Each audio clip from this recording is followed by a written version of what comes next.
माज़ी film में नवाजुद्दीन सिद्दीकी का एक डायलॉग है, भाग्य के भरोसे में मत बैठ, क्या पता भाग्य तुम्हारे भरोसे बैठा हो। लॉकडाउन में मजदूरों की स्थिति देखते हुए ऐसा ही कुछ हम सरकारों और प्रशासन के लिए कह सकते हैं।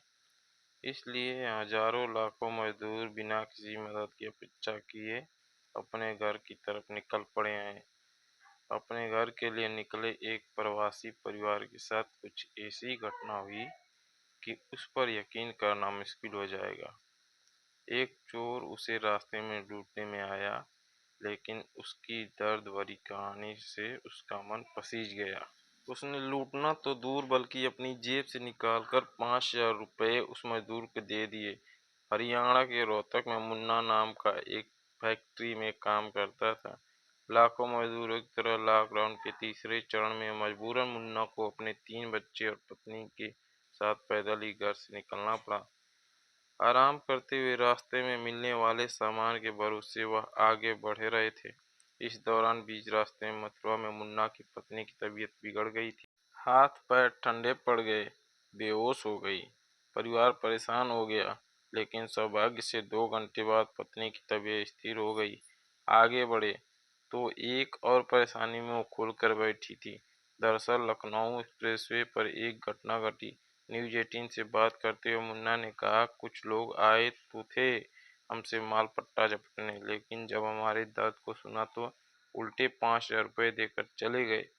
यह उस रकम का हिस्सा थी जो उन्होंने थोड़ी देर पहले ही किसी से और से छीनी थी। मुन्ना ने बताया कि रात के करीब 1:30 बजे एक्सप्रेसवे पर थकने की वजह से हम आराम कर रहे थे।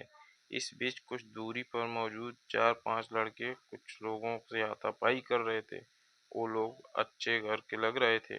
कुछ ही देर में वो लड़के उनके पास आ गए और मुन्ना से पूछा, कौन हो और कहाँ जा रहे हो? क्या है तुम्हारे पास? मैं समझ गया कि यह सामान लूटने आए हैं। मैंने रोते हुए बटन वाला पुराना सा मोबाइल उन्हें दे दिया और कहा, मजदूर आदमी हूँ, बस यही है मेरे पास। मुन्ना की पूरी कहानी जानकर एक लड़के ने दूसरे को इशारा किया और लड़के ने मुन्ना के हाथ में 500 के कई नोट रख दिए।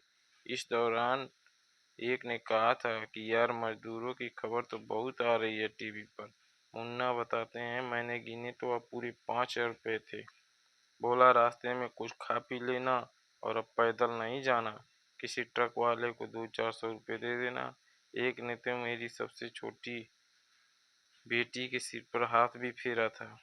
मुन्ना को लखनऊ तक ट्रक तो नहीं मिला, लेकिन वह आराम से बीवी बच्चों को खिलाते पिलाते घर ले गए।